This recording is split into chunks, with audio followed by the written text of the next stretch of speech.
ইচ্ছা ছিল মুন্সীগঞ্জের ইদ্রাকপুর দুর্গ দেখব। সেদিন বাসা থেকে সকাল সকাল বের হয়ে গিয়েছিলাম। তারপর ঢাকার গুলিস্তান বাস কাউন্টার থেকে নারায়ণগঞ্জ হয়ে রওনা করি। চারপাশে গ্রামের দৃশ্য ও প্রকৃতি দেখতে থাকি এবং মুন্সীগঞ্জ সদরে পৌঁছায়। রাস্তা সংস্কারের কাজ চলার কারণে পৌঁছাতে বেশ সময় লেগে যায়। এরপর পৌঁছে যাই সেই ঐতিহাসিক স্থানে। পুরানো কোনো জায়গায় আসলে শুধু কৌতূহল জাগে আর মনে হয় আগের সেই দিনে ফিরে গিয়েছি।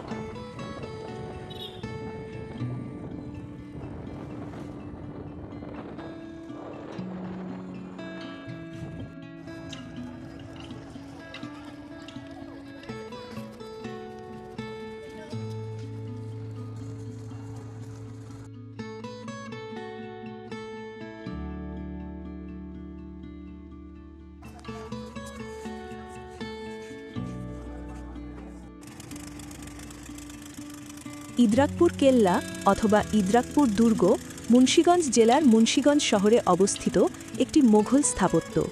সম্ভবত বাংলার সুবাদার ইসলাম খাঁ অথবা মীর জুমলা ১৬ শতকের দিকে জাহাঙ্গীরনগর বর্তমান ঢাকাকে পর্তুগিজ ও মগ জলদস্যু থেকে রক্ষা করতে কিছু স্থানে ৩টি জলদুর্গ তৈরি করে, তার মধ্যে এটি একটি।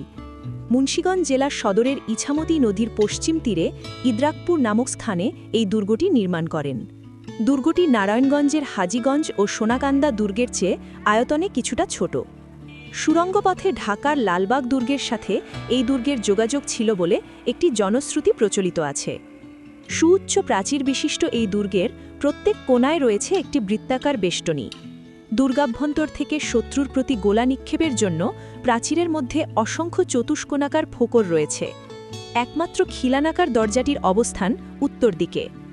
মূল প্রাচীরের পূর্ব দেয়ালের মাঝামাঝি অংশে ৩৩ মিটার ব্যাসের একটি গোলাকার উঁচু মঞ্চ রয়েছে। দূর থেকে শত্রুর চলাচল পর্যবেক্ষণের জন্য প্রায় প্রতি দুর্গে এই ব্যবস্থা ছিল। এই মঞ্চকে ঘিরে আরেকটি অতিরিক্ত প্রাচীর মূল দেয়ালের সাথে মিলিত হয়েছে। দুর্গের প্রতিরক্ষা ব্যবস্থা সুদৃঢ় করার জন্য এটি নির্মিত হয়েছিল। কেল্লাটির ৩ কিলোমিটারের মধ্যেই ইছামতি, ধলেশ্বরী, মেঘনা এবং শীতলাক্ষা নদীর অবস্থান। মুঘল স্থাপত্যের একটি অনন্য কীর্তি হিসেবে ইদ্রাকপুর দুর্গটি ১৯০৯ সালে সংরক্ষিত পুরাকীর্তি হিসেবে ঘোষিত হয়।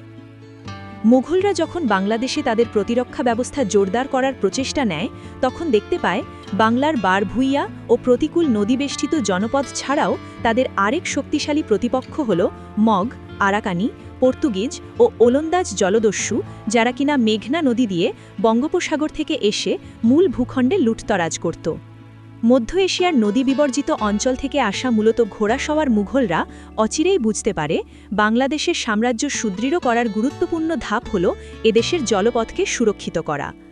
ধারণা করা হয় সুবাদার ইসলাম খাঁ বাংলায় মুঘল নৌবাহিনীকে শক্তিশালী করার প্রক্রিয়া শুরু করেন এবং একজন নৌপ্রধান ১৫৭৪ খ্রিস্টাব্দে দাউদ খান কররানীকে পরাজিত করে মুঘলরা বাংলার নিয়ন্ত্রণ গ্রহণ করে। মুঘলরা বাংলায় একটি প্রগতিশীল শাসন প্রতিষ্ঠা করে। তখন বাংলা ছিল একটি অত্যন্ত ধনী প্রদেশ এবং জলদস্যুদের দ্বারা প্রায়শই আক্রান্ত হতো। সম্রাট শাহজাহানের উত্তরাধিকার নিয়ে মুঘল সাম্রাজ্য তখন গৃহযুদ্ধে জড়িয়ে পড়ে। শাহজাহানের দ্বিতীয় পুত্র এবং বাংলার সুবাধার শাহ সুজা সিংহাসন দখলের জন্য আগ্রায় অভিযান পরিচালনা করেন। সিংহাসনে আরোহণের পর আওরঙ্গজেব নৌযুদ্ধে উচ্চ দক্ষতা সম্পন্ন একজন ব্যক্তিকে নিয়োগ করতে চেয়েছিলেন, কারণ নদীমুখী বাংলা ছিল শাহ সুজার শক্ত ঘাঁটি। তাই তিনি মীর মোহাম্মদ সাঈদ আরদেস্তানি ওরফে মীর জুমলা দ্বিতীয়কে শাহ সুজার সাথে মোকাবিলা করার দায়িত্ব দেন, যিনি প্রথম জীবনে সমুদ্র বাণিজ্যে একজন সফল ব্যবসায়ী ছিলেন। দ্বিতীয় মীর জুমলা বাংলায় ছুটে যান এবং শাহ সুজাকে পিছু হটতে বাধ্য করেন।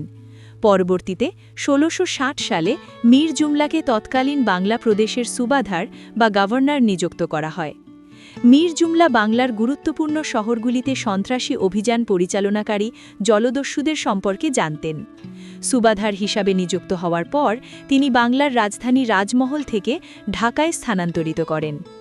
জলদস্যুদের হাত থেকে রাজধানী ঢাকাকে রক্ষা করার জন্য মীর জুমলা দ্বিতীয় একটি ত্রিভুজাকার প্রতিরক্ষা কৌশল তৈরি করেন এবং ঢাকার কাছে ৩টি নদী দুর্গ নির্মাণের সিদ্ধান্ত নেন। এই ৩টি দুর্গের মধ্যে একটি হল মুন্সীগঞ্জের ইদ্রাকপুর দুর্গ। রাজধানী ঢাকা থেকে সহজেই পৌঁছানো যায়। ঢাকা শহর থেকে প্রায় ৩৮ কিলোমিটার দূরে এবং পৌঁছতে ১ ঘন্টার মতো সময় লাগে এই পদ্মা সেতু এবং মাওয়া ঘাটে। একদিনের সময় নিয়ে ঘুরে দেখার জন্য মাওয়া ঘাট একটি সঠিক জায়গা। মাওয়া ঘাট শহরবাসীর জন্য শান্ত এবং মন ভালো করার জন্য একটি আদর্শ জায়গা। যে কেউ ঘুরে দেখতে পারেন এই জায়গাটি। আমি এখানে আগেও গিয়েছি, কিন্তু আবার হঠাৎ যেতে মন চেয়েছিল, তাই গিয়েছিলাম। মুন্সিগঞ্জ থেকে আসতে দেরি হওয়ার কারণে সেদিন মাওয়া ঘাটের পাড়ে বেশি সময় উপভোগ করতে পারি নাই। সন্ধ্যা নামার সাথে ফিরতে হয়েছিল। ফেরার সময় কিছু খাবার ট্রাই করেছিলাম। তারপর একটু ফুচকা খেয়েছিলাম। খারাপ না, স্বাদ মোটামুটি। তারপর তাজা আখের ভাঙানো রস দেখে খেয়েছিলাম। রস খেয়ে মনে হলো তখন পরানটা জুড়ায় গিয়েছিল, সেই রকম মিষ্টিও ছিল। এখানে মাওয়া বাজারে অনেকগুলো মিষ্টির দোকান আছে। আমি এখানকার দুটো মিষ্টির দোকান থেকে দই আর স্পঞ্জ মিষ্টি খেয়েছিলাম, বেশ ভালো ছিল। এরপর ঢাকা ফিরেছি।